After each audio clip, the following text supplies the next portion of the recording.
오늘 우리에게 주시는 하나님의 말씀은 이사야 37장 14절에서 20절 말씀입니다. 이사야 37장 14절에서 20절 말씀을 봉독하도록 하겠습니다. 히스기야가 그 사자들의 손에서 글을 받아보고 여호와의 전에 올라가서 그 글을 여호와 앞에 펴놓고 여호와께 기도하여 이르되 구룹 사이에 계신 이스라엘 하나님 만군의 여호와여, 주는 천하 만국의 유일하신 하나님이시라. 주께서 천지를 만드셨나이다. 여호와여, 귀를 기울여 들으시옵소서. 여호와여, 눈을 뜨고 보시옵소서. 사내립이 사람을 보내어 살아계시는 하나님을 해방한 모든 말을 들으시옵소서. 여호와여, 아수르 왕들이 과연 열국과 그들의 땅을 황폐하게 하였고 그들의 신들을 불에 던져 싸우나 그들은 신이 아니라 사람의 손으로 만든 것일 뿐이요 나무와 돌이라. 그러므로 멸망을 당하였나이다. 우리 하나님 여호와여, 이제 우리를 그의 손에서 구원하사 천하 만국의 주만이 여호와이신 줄을 알게 하옵소서 하니라. 아멘. 할렐루야.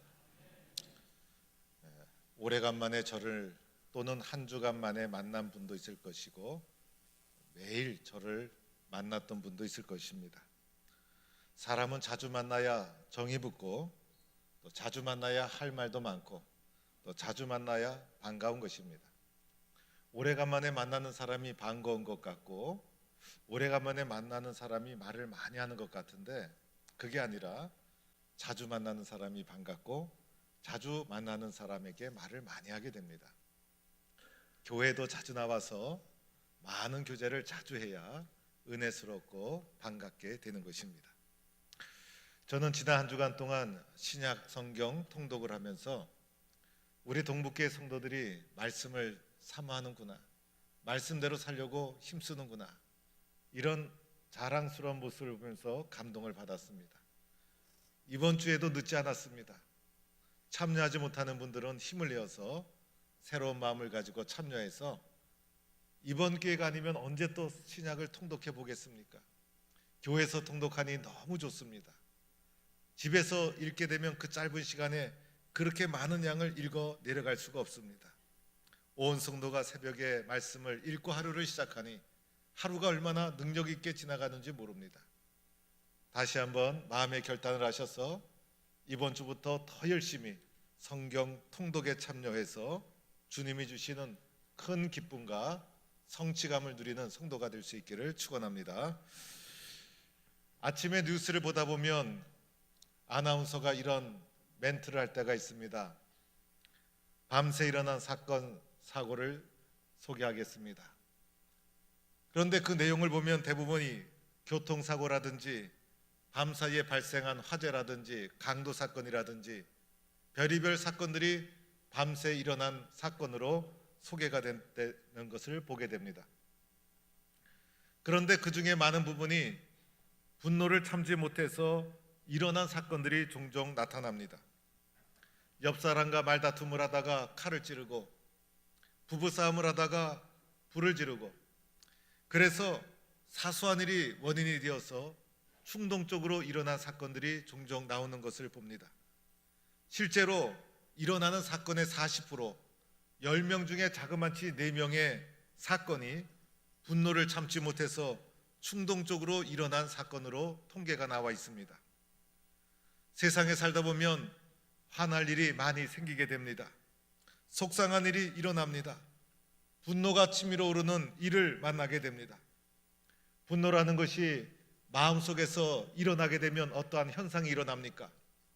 호르몬 분비에 이상이 생기고 심장 박동이 빨라지고 혈압이 상승하면서 몸이 뜨거워집니다. 목소리가 흥분되어서 목소리가 점점 커지게 됩니다.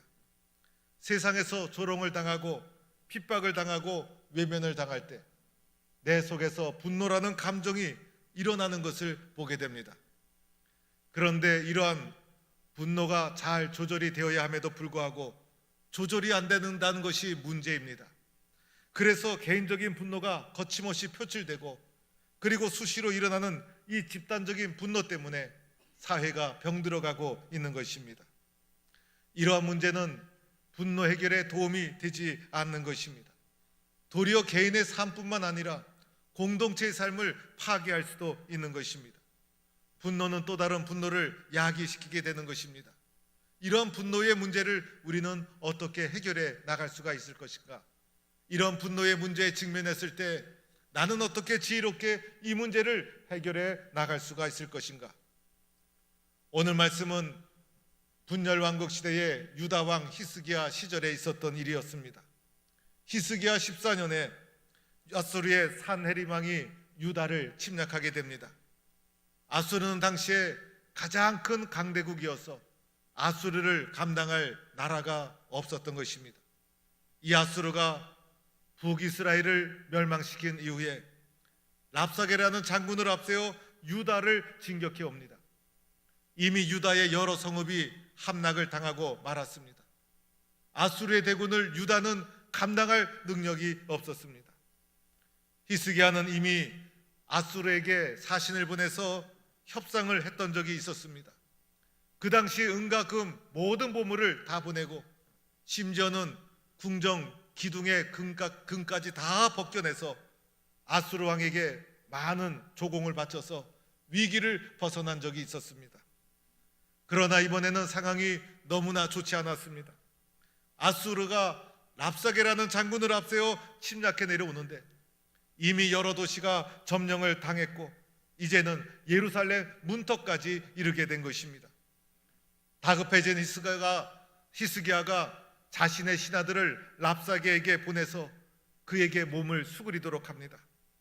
그런데 아수르의 랍사게가 히스기야의 신하들에게 한 말씀이 오늘 이사야 37장의 내용인 것입니다. 도대체 랍사게가 어떤 말을 하게 되었을까?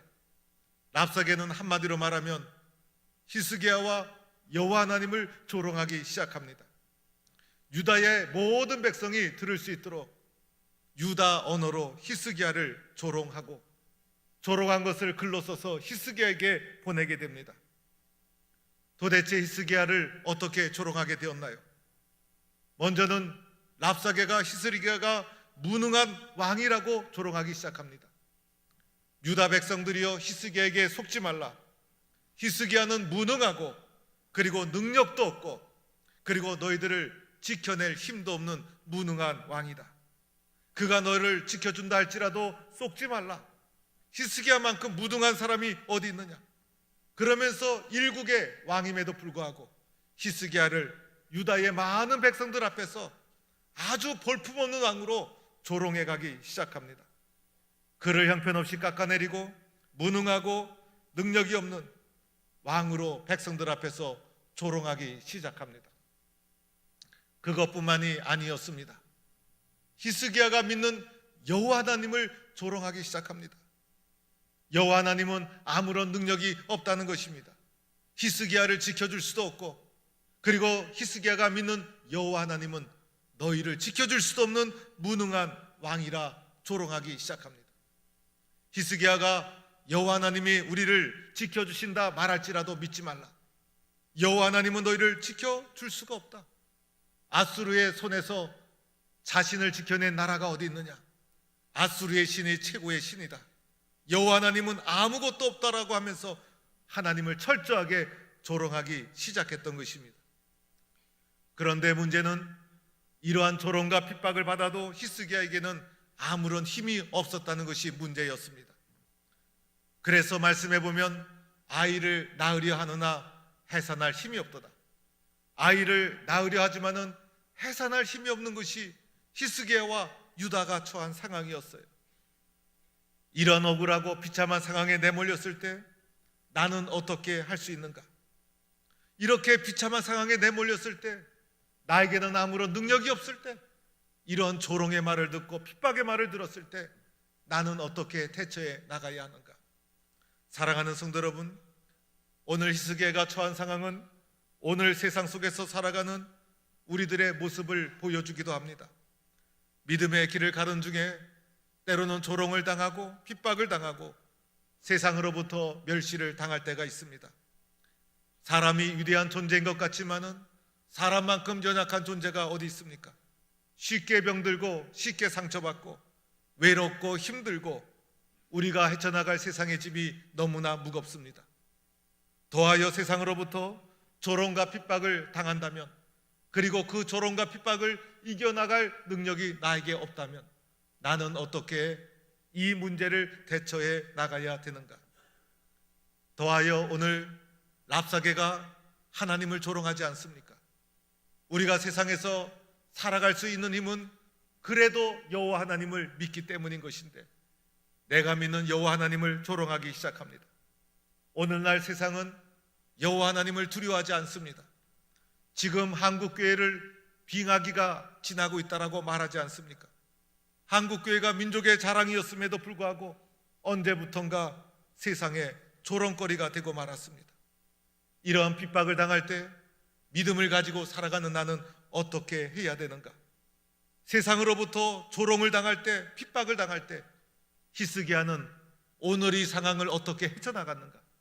히스기야를 통해 우리는 지혜를 배울 수 있기를 바랍니다. 첫 번째로는 히스기야는 애통하는 마음으로 슬퍼하게 됩니다. 자기의 옷을 찢고 마음을 찢는 심정으로 옷을 찢습니다. 그리고 베옷을 입고 슬퍼하게 됩니다. 오늘 이사야 30장 1절에 보면 히스기야 왕이 듣고 자기의 옷을 찢고 굵은 베옷을 입으니라. 애통하는 마음으로 오늘에 당한 현실을 슬퍼하게 됩니다. 극도의 슬픔을 온몸으로 표현해 나가게 됩니다. 조롱을 당하고 여호와 하나님이 조롱을 당하는 이 슬픈 현실에 애통하고 안타까운 마음을 가지게 된 것입니다. 마음을 찢는 심정으로 옷을 찢고 굵은 베옷을 입고 극도의 슬픔을 드러내게 됩니다. 이 슬픔이 문제를 이길 수 있는 힘이 되고 마는 것입니다. 두 번째로는 성전으로 나오게 됩니다. 히스기야가 슬픈 가운데만 머물러 있지 않았다는 것입니다. 이사야 37장 1절에 여호와의 전으로 갔다라고 말씀하고 있습니다. 오늘 읽은 14절 말씀에도 히스기야가 그 사람의 손에서 글을 받아보고 여호와의 전에 올라갔다는 것입니다. 그냥 슬퍼하는 가운데 주저앉지 않았다는 것입니다. 슬픈 마음을 가지고 하나님의 전에 올라온 것입니다. 성전에 올라와서 기도하기 시작한 것입니다. 하나님을 찾았다는 것입니다. 내 집은 만민이 기도하는 집이다. 성전은 여호와 하나님이 계신 곳이다. 믿음을 가지고 성전에 나와 하나님 앞에 기도하기 시작한 것입니다. 문제가 일어났을 때 어디로 가느냐가 문제 해결의 중요한 열쇠가 됩니다. 히스기야는 성전으로 나온 것입니다. 문제를 가지고 엉뚱한 곳에 가면 문제가 해결되지 않습니다. 더 큰 고통에 시달릴 수밖에 없는 것입니다. 그런데 히스기야는 성전에 와서 이 문제를 하나님 앞에 구하기 시작했던 것입니다. 세 번째로는 히스기야가 성전에 나와서 하나님 앞에 문제를 펼쳐놓고 기도하기 시작합니다. 오늘 14절 15절 말씀에 이렇게 기록되어 있습니다. 그 글을 여호와 앞에 펴놓고 여호와께 기도하여 이르되. 이 글은 히스기야를 조롱하고 하나님을 조롱한 글이었어요. 이 글을 하나님의 성전에 올라와서 하나님 앞에 펼쳐놓고, 하나님 이 조롱의 글을 보십시오. 하나님 이 조롱하는 말을 보십시오. 그리고 하나님 앞에 그 조롱하는 것을 다 펼쳐놓고 하나님 앞에 기도하기 시작했다는 것입니다. 히스기야가 이때 어떻게 기도했을까요? 간절히 기도했던 것입니다. 애통하는 마음으로 눈물로 기도했던 것입니다. 문제를 자기가 감추어 두지 않고 하나님 앞에 다 내어놓고 주님 앞에 뜨겁게 기도하기 시작한 것입니다. 히스기야와 유다 왕국은 아수르라는 대국에게 조롱을 당하고 핍박을 받고 있었습니다. 너무나 슬픈 현실이었습니다. 그런데 가만히 생각해 보면 이러한 모습이 오늘 우리가 살고 있는 조국 대한민국의 모습을 보는 듯하고, 한국교회의 모습을 보는 듯하고, 세상 속에서 힘겹게 살아가는 믿음의 사람들의 모습을 보여주는 것과 같습니다. 어떻게 해야만 합니까? 슬픈 문제를 끌어안고 좌절하고 절망해서는 안 되는 것입니다. 애통하는 마음으로 성전에 나와 하나님 앞에 문제를 다 내어놓고 기도해야 한다는 것입니다. 그럴 때 문제가 해결되기 시작하는 것입니다.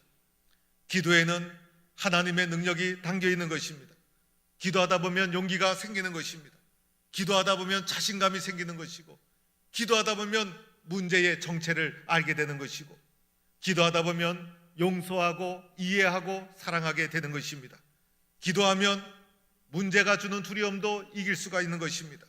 기도하면 하나님의 뜻이 무엇인지 깨닫게 되는 것입니다. 기도하다 보면 말씀에 순종하게 됩니다. 모든 것은 기도에 달려 있다는 것입니다. 히스기야가 기도하는 장면을 오늘 말씀에서 한번 살펴보세요. 히스기야가 그냥 의무적으로 기도한 것이 아니었어요. 열정을 다해서 확신을 가지고 믿음으로 기도해 나가기 시작합니다. 먼저 성전에서 글을 펼쳐놓고 하나님께 기도하면서 이렇게 하나님을 찾고 있습니다. 이스라엘의 만군의 여호와여, 주는 천하 만국의 유일하신 하나님이시라. 주께서 천지를 만드셨나이다 라고 하면서 하나님의 유일성, 하나님의 창조주 되심을 철저하게 고백하며 기도합니다. 여러분, 나는 하나님을 어떻게 알고 있는가? 나는 하나님을 어떻게 믿고 있는가? 히스기야의 고백 속에 보면 하나님은 천지를 창조하신 분이요, 유일하신 분이요, 전능하신 분이요, 여호와 하나님 같은 분은 없다라는 철저한 고백을 가지고 기도하기 시작하는 것입니다. 내가 하나님에 대한 신앙의 고백, 나는 하나님을 어떻게 인식하고 믿고 있는가? 이것이 기도의 질을 결정하게 된다는 것입니다. 히스기야가 간절히 기도할 수 있었던 이유가 무엇이죠? 하나님은 전능하신 분으로 믿었기 때문이에요. 하나님은 창조주 되심을 믿었기 때문이에요. 우리가 믿는 하나님은 세상을 창조하신 분이요, 전능하신 하나님이시요, 사랑이 무한하신 분인 줄 믿는 성도가 될 수 있기를 축원합니다. 이러한 믿음을 가지고 히스기야가 기도를 시작합니다.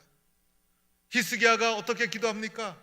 히스기야는 하나님은 나의 기도를 들으시는 분이라는 확신을 가졌어요. 그래서 여호와여 귀를 기울여 주소서, 여호와여 눈을 뜨고 보시옵소서. 그래서 내가 기도하는 것을 하나님은 귀를 기울여 들어주시고 눈으로 보고 계시다. 그래서 하나님은 나의 기도를 보고 듣는 분이다. 이러한 확신과 믿음을 가지고 주님 앞에 기도해 나가기 시작합니다. 하나님에 대한 창조주 되심, 전능하신 분임을 믿고 내 기도를 들으시는 하나님. 히스기야가 기도하는 중에 히스기야는 아수르가 얼마나 큰지 다 알고 있었어요. 아수르의 능력이 얼마나 큰지, 아수르를 통해서 멸망당한 나라가 얼마나 많은지 다 알고 있었어요. 그러나 두려워하지 않았어요. 왜냐하면 아수르를 통해서 멸망당한 나라들은 다 이유가 있었던 거예요.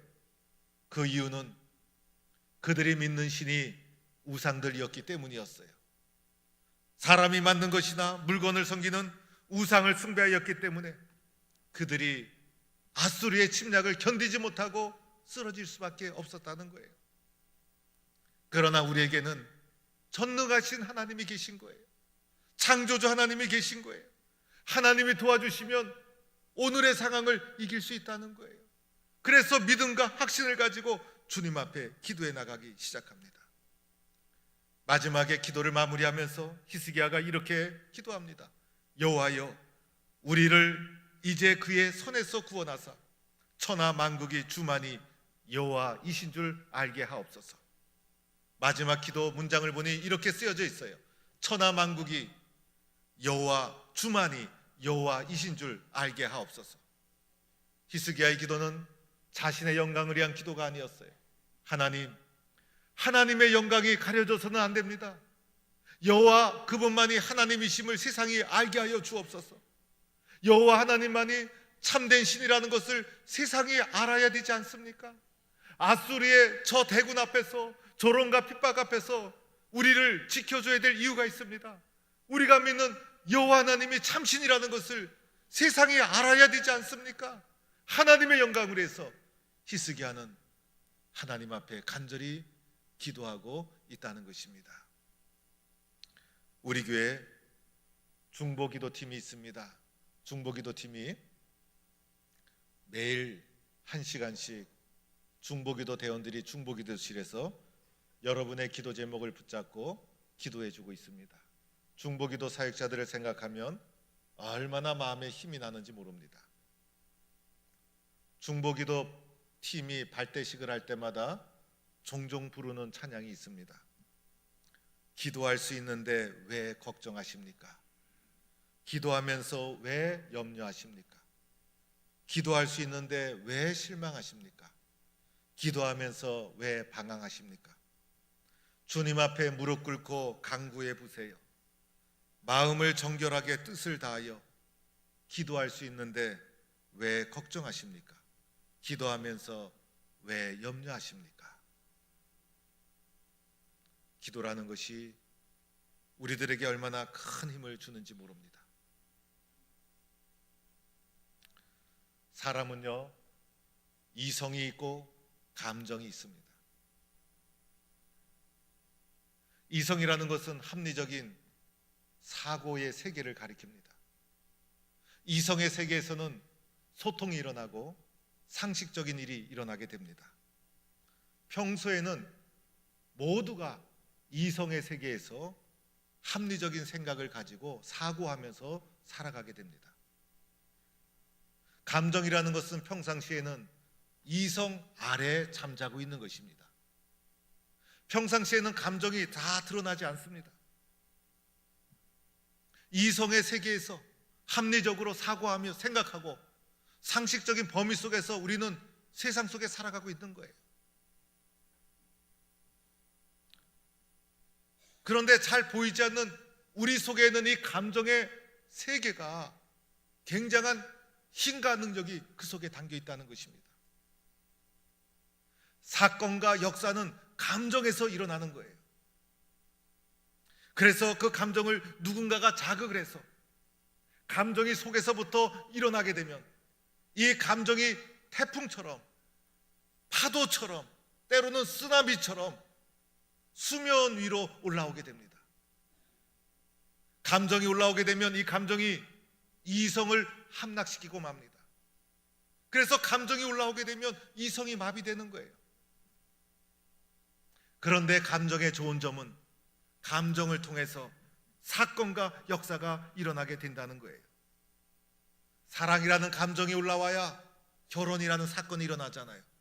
나중에 감정이 다 식고 나서 합리적인 눈으로 쳐다보니까 아이고 내가 눈이 멀었지, 저 사람하고 왜 결혼했노? 그러나 후회해도 소용없어요. 감정이 일어나야 역사가 일어난다는 거예요. 우리 모든 성도들은 저를 쳐다보는 눈이 감정이 별로 없는 분 같아요. 그래서 뚜껑이 열린다, 또 열받았다, 감정이 상했다, 자존심이 상했다, 이러면 이 이성의 세계는 마비되고 감정이 태풍처럼 일어나서 이성의 세계를 마비시키고 진압시키고 감정이 우리의 삶을 주도하는 사건이 일어나게 된다는 거예요. 감정에는 좋은 점이 있죠. 감정 자체는 나쁜 것이 아니에요. 감정에는 엄청난 힘과 동력이 담겨져 있는 거예요. 감정에 에너지가 있고, 감정에서 사건이 일어나고, 감정에서 역사가 일어나고. 그런데 이 속에서 일어나는 감정을 어떻게 표출해야 될까? 때로는 억울하고 모함을 받고 힘들고 자존심이 상하고 핍박을 당할 때 내 속에서 부정적인 감정이 불일 듯 일어날 때가 있어요. 이 불일 듯 일어나는 감정을 억압을 한다든지, 이 감정 앞에 인생을 포기한다든지, 이 감정 앞에 사람을 비교한다든지, 이런 길을 선택하게 되면 그 사람은 실패한 인생으로 끝나게 됩니다. 더 안 좋은 것이 있어요. 그 감정을 분노로 표출해버리는 거예요. 그런데 이 분노라는 것은 극히 주관적이고 개인적인 감정이에요. 그리고 가장 감정을 표출하는 부정적인 방법인 거예요. 그런데 이 방법으로 감정이 표출돼 버리면 문제는 해결되지 않고 더 큰 파괴와 문제를 야기시키게 된다는 것입니다. 우리는 이러한 방법을 선택해서는 안 되는 것입니다. 그런데 불행히도 대부분 많은 사람들은 이러한 방법으로 자신의 감정을 선택하고 처리하게 됩니다. 우리가 선택해야 될 방법이 있습니다. 조롱을 당하고 감정이 상하고 속에서 부정적인 감정과 분노가 불일 듯 일어날 때 이 감정을 가지고 주님 앞에 나오는 것입니다. 그리고 그것을 하나님 앞에 다 펼쳐놓고 주님 앞에 부르짖는 것입니다. 내 속에서 일어나는 감정이라는 에너지를 영적인 에너지로 승화시키는 작업을 하는 것입니다. 히스기야처럼 눈물로 기도하는 것입니다. 하나님의 성전을 찾아오는 것입니다. 문제를 하나님 앞에 여과 없이 다 드러내는 것입니다. 소리를 내어 하나님께 부르짖는 것입니다. 이렇게 기도할 때 기도 속에는 합리적인 세계에서 설명할 수 없는 신비한 능력이 담겨 있어요. 기도하다 보면 불일 듯 일어났던 감정이 하나님의 손길 안에서 저절로 치유됩니다. 문제의 의미를 깨닫게 됩니다. 왜 이런 감정이 일어났는지 원인을 발견하게 됩니다. 감정을 이길 수 있는 용기도 가지게 됩니다. 지혜도 선택하게 됩니다. 하나님의 능력을 더 힘있게 붙잡게 됩니다. 힘들고 어려울 때일수록 변함없이 나를 사랑해 주시는 하나님의 사랑을 붙잡게 됩니다. 나의 기도에 귀를 기울이시고 나를 주목해 보시는 하나님의 변함없는 눈길을 만나게 됩니다. 기도를 통해서 성전을 찾아와 하나님께 부르짖을 때 세상에서 겪는 수많은 조롱과 핍박이 하나님을 더 깊이 깨닫는 영적인 에너지로 발전되게 됩니다.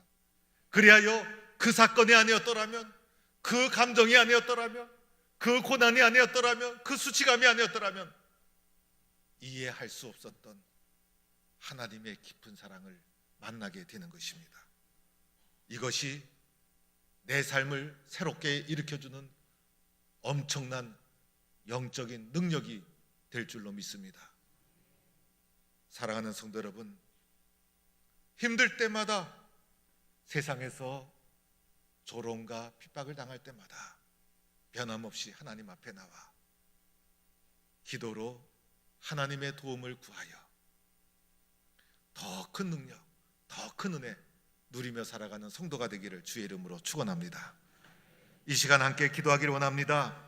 주님 한번 찾고 하나님을 변함없이 찾게 해주세요. 하나님께 기도하는 자로 살게 하여 주세요. 어렵고 힘들 때일수록 하나님을 의지하며 찾게 하여 주시옵소서. 주님 한번 외치고 기도하겠습니다. 주여, 하나님 세상에 살면서 때로는 어려움을 당하고 오해를 받고 핍박을 당하고 조롱을 당하고 하나님 상한 심령 감정을 가지고 살아가야 될 때가 있습니다. 하나님 나를 불쌍히 여겨 주시옵소서. 하나님 의지하게 하여 주옵소서. 하나님을 찾게 하여 주시옵소서. 성전에 찾아와 기도하고 부르짖게 하여 주옵소서. 그리하여 주님이 주시는 은혜를 새롭게 누리게 하여 주시고 영적인 에너지로 승화시켜서 그 사건, 그 감정, 그 아픔이 아니었으면 발견할 수 없었던 하나님의 뜨거운 사랑의 손길을 붙잡게 하여 주시옵소서. 하나님 감사합니다. 어떤 상황, 어떤 역경에서도 좌절하고 포기하고 낙심하지 말고 나를 인도해 주시는 하나님의 손을 붙잡으며 믿음의 발걸음을 옮기게 하여 주시옵소서. 하나님, 세상에 살면서 때로는 감정이 상하고 조롱을 받고 핍박을 당하고 내가 이길 수 없는 혼란을 만날 때가 있습니다. 포기하거나 낙심하거나 비교하지 않게 하시고 또 특별히 분노라는 부정적인 방법으로 해결하지 않게 하여 주시옵소서. 하나님 앞에 가지고 나와 기도하며 부르짖어 하나님의 은혜로 치유받고 해결받아 더 성숙한 모습으로 하나님 앞에 살아가는 능력 있는 주의 사람 되게 하여 주옵소서. 예수님의 이름으로 기도하옵나이다. 아멘.